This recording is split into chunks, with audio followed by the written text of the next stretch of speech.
Hello, everyone, and welcome to the Aging Games. Today, I'm going to tell you about an amazing country that I just came back from that is the absolute perfect country for rejuvenation, for growing younger, even losing weight. And I'm going to tell you exactly why. So, my friend and I just came back from a lovely long weekend in Lithuania. And it's one of the Balkan countries that you probably never heard of. The population is so small and it's kind of off the beaten path. It's not one of those popular European destinations that everyone's talking about, like Barcelona, Paris. Everyone goes to the same places. But we wanted to do something different and we wanted to visit a new country where we've never been before. And boy, Lithuania did not disappoint. Now, we arrived on Saturday evening, quite late into the night. It was like 2 o'clock by the time we checked into our hotel. The first thing that I want to caution with you guys, if you want to rent a car, the rental cars are very tricky. It was very cheap when we booked it online with Enterprise. But once you get there, they upsell you everything. So it was from 70 euros for like 3 days, and it ended up being like 350, 400 by the time all the add-ons come on, insurance and everything. And also, they want you to bring the car back fully cleaned on the inside and out. I've never heard of this before. So if you're not willing to do that, scrub the car inside and out. They will charge you an extra 15 euros even for that. So we arrived into the hotel in the city center. It's the Moxie Marriott Center Hotel, which is kind of a quirky hotel. They don't have any five-star hotels in Kaunas where we were staying, only four-star hotels. But this one was very quirky, very different. They have like these funky swings in the lobby. And at first glance, it was a little bit rustic looking for my taste. The rooms are not very big, nor the bathrooms, but it really served the purpose for a trip. It was fine. The closet was just some hangers on the wall. Like I said, it was very funky. But anyway, we went to bed. We had a good night's sleep. But then we found out, excuse me for one moment, there's a monster who wants to say hello. This is Luna. So we found out that next day it's going to be raining all day. So what do you do on a Sunday when it's raining all day? You can't really go anywhere. Even the museums are closed. So we were kind of stuck at what to do. But I'm doing this challenge of 55 new things at 55. So we decided we're going to visit 3 new countries in one day. So the plan was to have breakfast in Lithuania, which is what we did with a quick coffee in Kaunas. And then we headed off to Latvia, which is just north of the country. And our idea was to go to Bauskas and to spend a few hours there and to have a nice lunch there. So we drove up on this road. There weren't really highways. It was mostly just 2 lanes, lots of trucks, lots of traffic, lots of splashing of water. So we had to be very careful. So the 250-kilometer trip took us about, I think, close to 4 hours by the time we got there. And the trip was, the idea was to go on to Bauskas, but because it was like another 25 kilometers from the border, so it would have been an extra 50 kilometers, we decided to just stay near the border and have some lunch. So we stopped at this first place that we saw with a little windmill. It was like little guest house with rooms and a super cute little restaurant. And my friend had duck. I had a whole chicken, a whole baby chicken with some amazing earthy local vegetables. The vegetables were just divine. We tried some potato pancakes with the sour cream. We had a couple of drinks, water, and it was absolutely delicious, like home cooked, fresh, local, amazing food. I think we paid about 35 euros, super cheap. Now, we decided to head back afterwards. There was no other way to go to Poland, which was our next destination for dinner, only through Kaunas. We were looking at alternate routes, also maybe to stop in Russia or Belarus, which are on both sides of the country. So we drove all the way back to Kaunas, so another 4 hours, and then continued on to Poland, which was another hour and a half, 2 hours to get to Poland. As we got to the Polish border, it actually cleared up a little bit and the rain stopped. So we got quite excited about looking around. So rather than stopping just near the border, we really wanted to push on and get to the nearby city of Seni, which is maybe about half an hour, 40 minutes from the border. We drove through these little forests, small towns. It was very, very cute. And we got to Seni and we were quite hungry, but it was Sunday night and everything was closed, literally everything. So not even a pizzeria was open, absolutely nothing. So we had to keep driving. On the way back, we came on a different route. And as we came out of the town, we came upon this beautiful lake, also a little guest house, restaurant. It was the perfect stop for us. We had a beautiful meal. We ordered like 3 different dishes. We tried their pierogi. My friend had a fish soup and I had chicken schnitzel, which I was dreaming about all day. And it was delicious. We had a chocolate cake to share afterwards. And I think we paid about $40 in total, 40 euros in total, which is about the same in dollars. So it was great, delicious. And then we had a long drive back to Kaunas. Once we got back, we still decided to walk around near the hotel. Right near the hotel, there's this long stretch of pedestrian street, which is really beautiful with trees in the middle that are all lit up at night. And on both sides, you just have shops and restaurants, and it's a very long street. So there's a lot to do and a lot to see. There are a lot of organic shops, organic cafes. So they're really big on healthy, organic, local foods and products, which we absolutely loved and appreciated. And a very interesting observation is that we did not see a single overweight person on our whole trip. And by the second, third day, we were specifically looking for overweight people, and we did not see one. Even when the schools got out, we were looking at the kids, and I mean, the kids in other countries, you see what they look like when they come out of school. No overweight kids at all. So they are doing something right. So if you're looking to lose weight, Lithuania might be the country to go and stay for a couple of months and do what the locals do, eat what the locals eat, move like the locals move, because this country is doing something right. I had a very similar experience in Serbia 2 years ago, noticed the same thing. So I don't know what they're doing in Eastern Europe, but Western Europe needs to take notice of this because something is up and these guys are onto something incredible. So the next day, what we decided to do was to take the train to Vilnius, which is the capital of Lithuania, and it was about an hour away. I didn't feel like driving after spending 12 hours in the car the day before and driving like 650 kilometers. So we decided we're going to do a train day. So we got up early and walked to the train station in Kaunas along the river, which is very pretty. There are little paths that you can go everywhere. We got to the train station. Now be aware, because at the train station, there is nobody there that's going to tell, there's no ticket office. No one's going to sell you your ticket. There are only machines, and you need to be able to use the machine. So you need to be able to switch it to English, know exactly where you're going, what you want to do. So it was a little bit complicated. We got so excited about buying the ticket and doing everything, I actually left my coffee on top of the machine.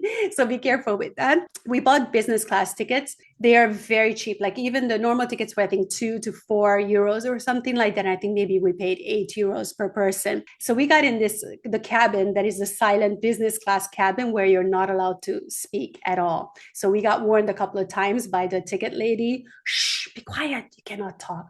So my friend and I were sitting there just texting each other on the train. It was really funny, but it's a good concept. I like the idea. I really like it. I didn't realize that all the business cabins are like that, but they are actually like that, and they will enforce it.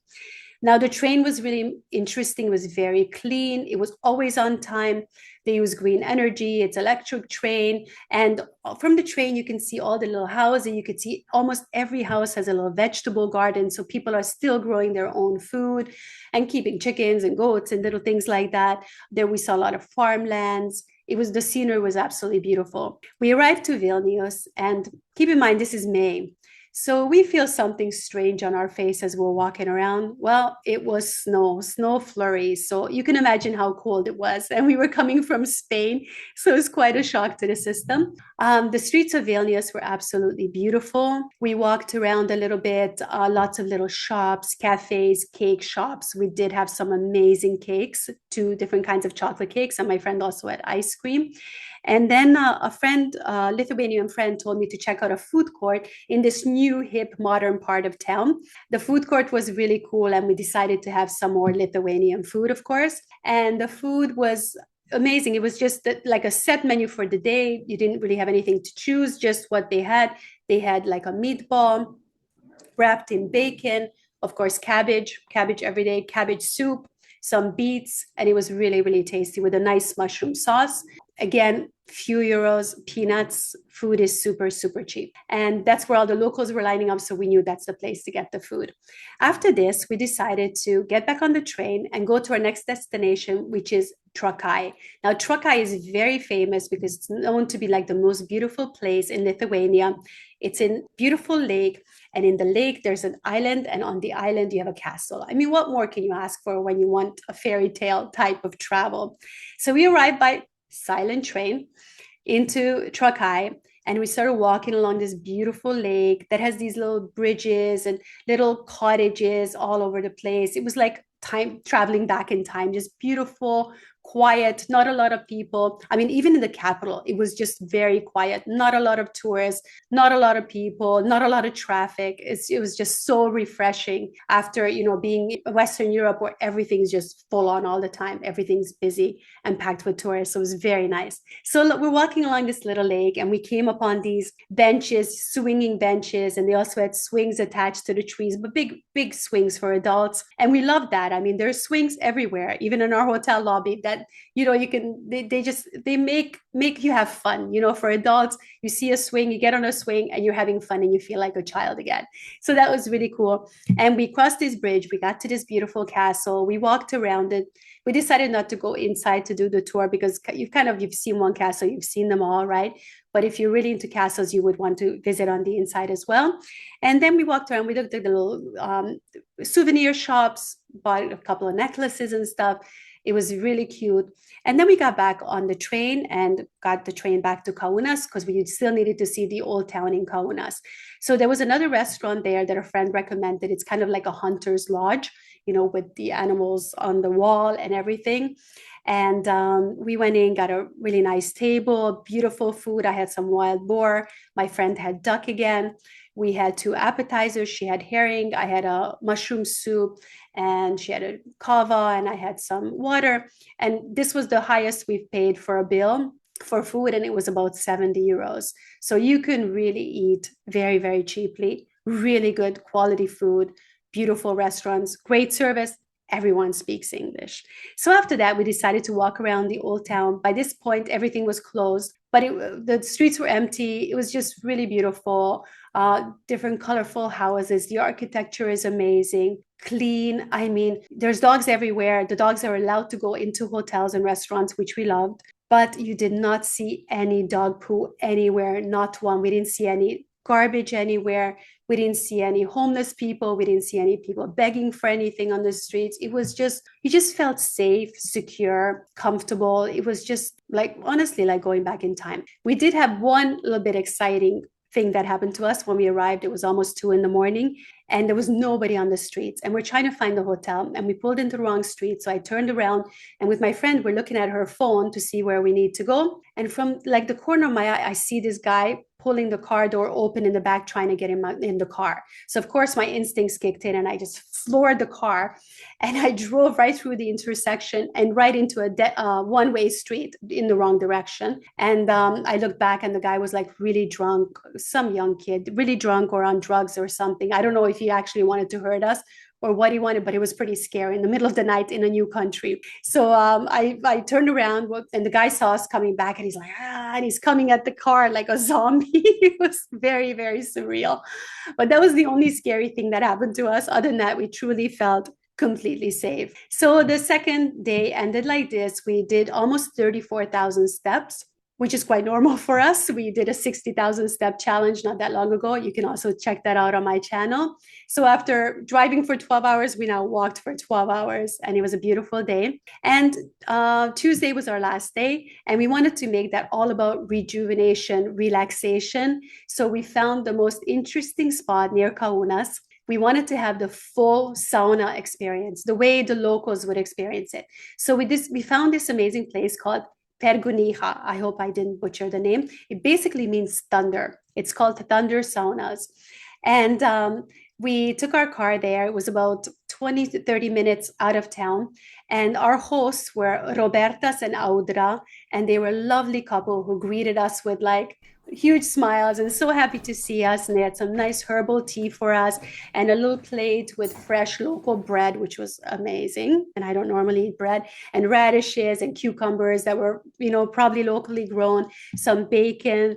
And we sat down, we chatted a little bit. We had the tea, the herbal tea with some honey, local honey. It was divine. And then we decided to have the sauna experience, which we didn't know what it was or how to prepare for this. We had 3 hours for the whole event. So Audra and Robertas, they took us into the sauna. they came in the sauna with us. Now, the sauna is this log sauna that Robertas built himself with his two hands. And there's like a furnace inside of it. I couldn't really see how exactly it all worked because it was dark inside. And then they were throwing water on it all the time to create steam. And they had all these leaves and branches with them. And they were pushing the steam down onto our bodies as we were lying there to get the heat and the steam onto our bodies.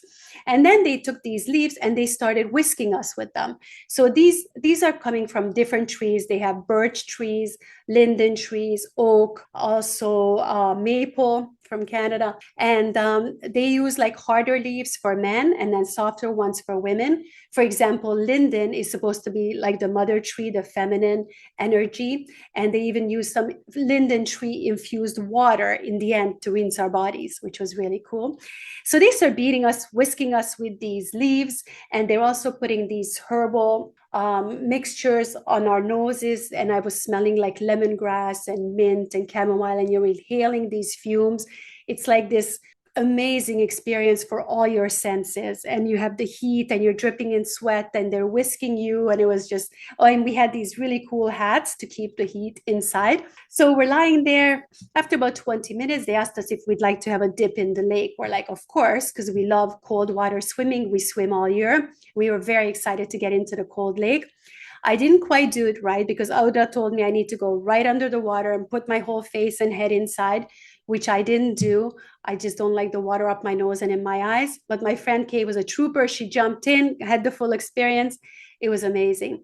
Then we went back into the sauna again. And now Robertas, he brought some salt that was infused with different essential oils, I would think. And he started pouring it from this pot into another pot in front of us so that the salt was kind of dissipating into the sauna, into the air. And with the mist and the fumes, we were just inhaling all this salt, healthy salt into our lungs. Now, this is similar to like the salt saunas that some places have, which is really good for asthmatics or people with allergies. And we just inhaled all this goodness into our bodies. After this, we received an amazing salt scrub from head to toe. Now, you have to know about my friend. She does not like to be touched, and especially her feet. So while she was getting her massage, I'm just thinking to myself, oh my God, what is Kay thinking right now? But she did great. No whining, no complaining. She just kind of went with the flow and experienced the whole authentic experience as it's meant to be experienced. And after that, we had another dip in the lake, which was wonderful. We went back into the sauna, and this time the whisking was a little bit stronger and they were whisking us faster. I mean, it's hard work for these guys. I have to give it to them because it's hot, it's humid, and you're doing this huge physical labor at the same time. So it cannot be easy, but everything for the benefit of the client. And we really, truly enjoyed the experience. Afterwards, we chatted a little bit, and they told us about the trees and their different meanings, and how Lithuanians used to be really connected with nature, and how the sauna was always a cultural part of their lives. Like the whole family would enjoy the sauna together, and they would bathe in the sauna together. And then if somebody would get married, it was part of the ritual to be in the sauna. And when somebody knew they were dying, their last dying wish was that I want to go in the sauna and have my last experience. So they didn't ask for the last supper, they asked for a last sauna. And that was like just so touching for me. And she mentioned that once the Christians came, they brought Christianity, and they were seen as pagans, and they kind of erased all their traditions and everything.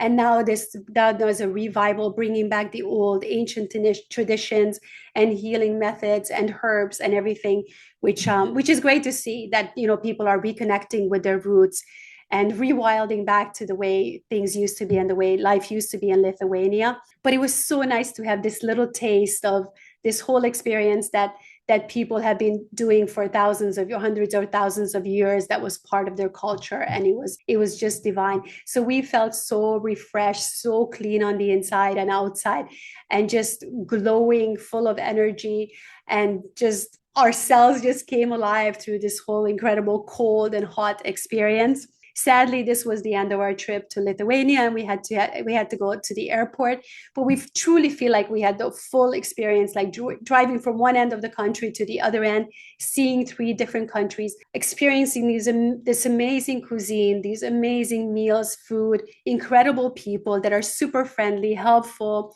They all speak English, which makes travel super interesting and easy. And also, the train experience was fun, seeing these cities, visiting these beautiful places. I wish I would have had more time to, visit hiking trails, to go into the forests, which are so lush and green. That would definitely be on my list. And we also said that we'd love to go back for like a month or two and just, spend time along the lake when it's like really hot in our countries back home, and just go hiking and swimming and doing lake activities. I mean, definitely, if you're looking for a different type of experience, a different kind of vacation, don't overlook Lithuania, because it's a beautiful country with so much to offer. Thank you guys so much for watching this video, and I look forward to seeing you in the next one.